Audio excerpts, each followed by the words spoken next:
लोकसभा चुनावों के लिए 5वें चरण की वोटिंग 20 मई को होनी है और इस चरण में 49 संसदीय सीटों पर मतदान होगा। लेकिन इंडिया गठबंधन की सबसे बड़ी पार्टी कांग्रेस के पास इस चरण में महज एक ही रायबरेली की सीट है। इस सीट से कांग्रेस की साख दांव पर लगी है। इस बार यहां से राहुल गांधी अपनी किस्मत आजमा रहे हैं। रायबरेली के साथ गांधी परिवार से जुड़ी एक और सीट अमेठी पर भी सभी की निगाहें हैं। देखिए रायबरेली और अमेठी की हॉट सीट के चुनावी दंगल की ये खास रिपोर्ट। लोकसभा की चुनावी जंग अब 5वें चरण पर पहुंच गई है।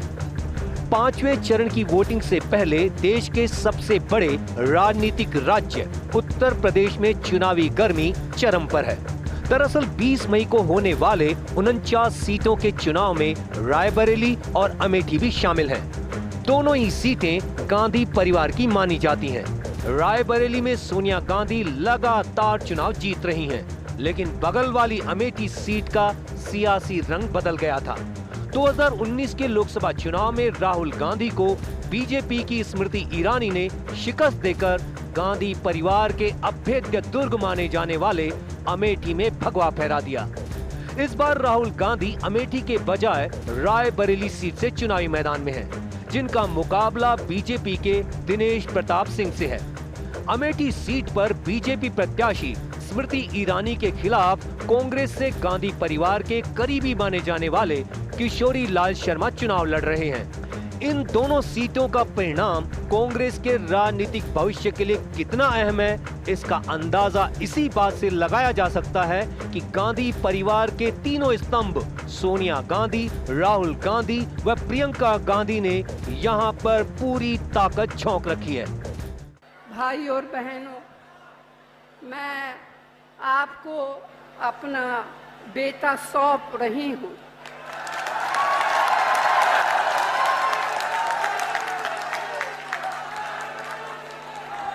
अपना बेटा सौंप रही हूँ।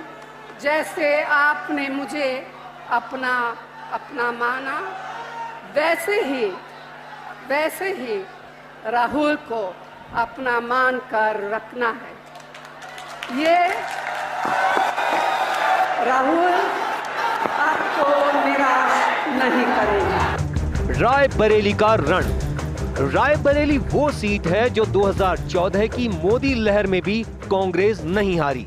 इतना ही नहीं, 2019 के चुनाव में भी जनता ने कांग्रेस पर भरोसा जताया और यूपी की 80 लोकसभा सीटों में से कांग्रेस सिर्फ इसी सीट पर चुनाव जीती थी, जहां 72 साल के इतिहास में 66 साल कांग्रेस के सांसद रहे हैं। अब तक हुए 20 चुनाव में 17 बार कांग्रेस को जीत मिली है। 72 साल में गांधी परिवार से 7 लोग सांसद का चुनाव लड़े, इसमें 5 सदस्य सांसद बने। 20 साल से रायबरेली ने सोनिया गांधी को सांसद चुना है। लेकिन एक फैक्टर है जो कांग्रेस की चिंता बढ़ा रहा है, वह है रायबरेली में कांग्रेस का घटता वोट बैंक और भाजपा का बढ़ता ग्राफ। 2009 में सोनिया गांधी को 72.23% वोट मिले थे, जबकि बीजेपी को सिर्फ 3.82% वोट मिले। बीजेपी और कांग्रेस के बीच तब वोटों का अंतर 68.41% का था। इसके बाद 2014 के चुनाव में सोनिया गांधी को 63.80% वोट मिले और बीजेपी को 21.05% वोट मिले। यानी कांग्रेस को 8.43% वोट का नुकसान हुआ और बीजेपी को 17.23% वोट का फायदा मिला। दोनों पार्टियों के वोट का अंतर घटकर 42.75% हो गया। 2019 के चुनाव में सोनिया गांधी को 55.78% वोट मिले और बीजेपी को 38.35% वोट मिले। यानी कांग्रेस को 8.02% का नुकसान हुआ और बीजेपी को 17.3% का फायदा हुआ। जीत हार का अंतर घटकर 17.43% रह गया है।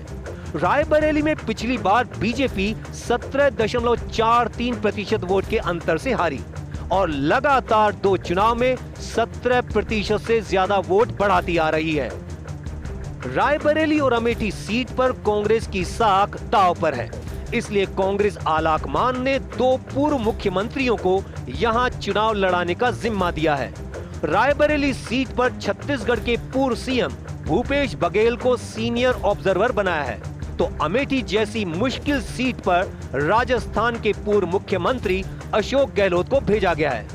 अब बात अमेठी की कर लेते हैं। अमेठी में पिछली बार राहुल गांधी भाजपा की स्मृति ईरानी से हार गए थे। इस बार कांग्रेस ने थोड़ी रणनीति बदली है। राहुल अमेठी छोड़कर रायबरेली से लड़ रहे हैं। दरअसल अमेठी का रण छोड़कर राहुल गांधी ने एक साथ कई निशाने साधे हैं। इसके पीछे कांग्रेस की सोची समझी रणनीति नजर आती है। इसी का परिणाम था कि करीब एक माह से अमेठी और रायबरेली में प्रत्याशी चयन को लेकर बने सस्पेंस पर अंतिम क्षणों में पर्दा उठा। राहुल गांधी खुद रायबरेली चले गए और अमेठी से किशोरी लाल शर्मा को मैदान में उतार दिया। अशोक गहलोत व प्रियंका गांधी ने यहां पर चुनाव प्रचार व प्रबंधन का पूरा जिम्मा संभाल रखा है। यही सफिशिएंट काफ़ी है इसमें रहने के लिए, तो कोई उसमें दुख नहीं। तो पार्टी का निर्णय इस प्रकार का है कि भाई राहुल गांधी क्यों जाए वहाँ पर, जरूरत ही नहीं है। राहुल गांधी तो आंधी की तरह जीतेंगे रायबरेली के अंदर। यहाँ तो केवल समय नहीं बदलेगा इनसे, तो और वही हो रहा है। पब्लिक खुद ही कहता है, एक कार्यकर्ता में मिल गया है।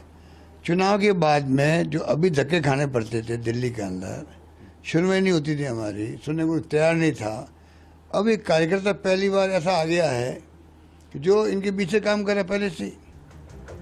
इन दोनों ही सीटों के सबसे अहम फैक्टर की अब बात कर लेते हैं। यह फैक्टर है समाजवादी पार्टी।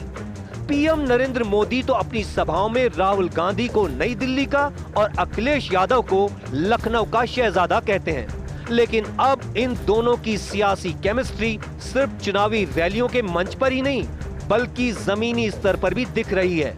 सपा प्रमुख अखिलेश यादव ने चुनावी तपिश के साथ ही अपने कार्यकर्ताओं को हिदायत दी थी कि उत्तर प्रदेश में जिन लोकसभा सीटों पर कांग्रेस चुनाव लड़ रही है, वहां वो यह मानकर पूरी ताकत लगाएं कि सपा का उम्मीदवार ही चुनावी मैदान में है।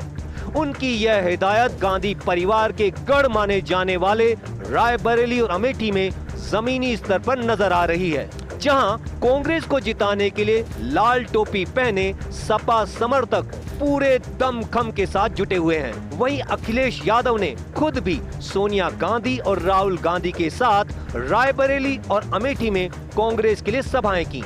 यहां 34% से अधिक अन्य पिछड़ा वर्ग के लोग हैं और मुकाबला दिलचस्प होगा।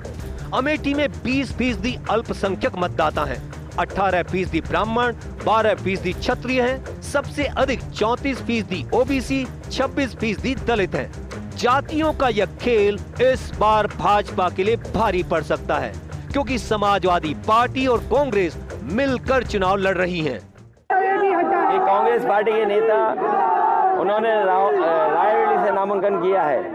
ये गठबंधन के प्रत्याशी हैं। समाजवादी पार्टी का एक एक कार्यकर्ता अमेठी और रायबरेली में कांग्रेस पार्टी के प्रत्याशी को जिताएगा। रायबरेली की 5 में से 4 विधानसभा सीटें समाजवादी पार्टी के पास हैं। ऐसे में समाजवादी अगर मन से कांग्रेस के लिए वोट देते हैं और 2022 के विधानसभा चुनाव का परिणाम दोहराते हैं, तो यह कांग्रेस के लिए संजीवनी जैसा होगा, क्योंकि खुद कांग्रेस तो विधानसभा चुनाव में 4 सीटों पर तीसरे नंबर पर रही थी। वहीं अमेठी लोकसभा सीट के तहत 5 विधानसभा सीटें आती हैं। इसमें तिलोई, सैलून, जगदीशपुर, गौरीगंज और अमेठी शामिल हैं। साल 2022 विधानसभा चुनाव में बीजेपी को 3 सीटें और समाजवादी पार्टी को 2 सीटें मिली थीं। यानी यहां पर भी कांग्रेस पूरी तरह सपा के समर्थन पर निर्भर है। पिछली बार के उत्तर प्रदेश के लोकसभा चुनाव और इस बार के चुनाव में अंतर यह है कि समाजवादी पार्टी इस बार कांग्रेस के लिए खुलकर वोट मांग रही है और इसी कारण कांग्रेस को उम्मीद है कि इस बार भी रायबरेली तो जीतेंगे भी, अमेठी भी फिर से हासिल कर लेंगे। चुनाव प्रचार के आखिरी दिन भी कांग्रेस के दिग्गज नेताओं ने दोनों ही सीटों पर पूरी ताकत झोंकी। प्रियंका गांधी ने तो अमेठी में रोड शो किया और राहुल गांधी ने बताया कि क्यों किशोरी लाल को उम्मीदवार बनाया गया है। अब देखना यह है कि अमेठी और रायबरेली की जनता क्या फैसला करती है। कैमरामैन तीर्थ के साथ Naresh Sharma, first India news, Jaipur.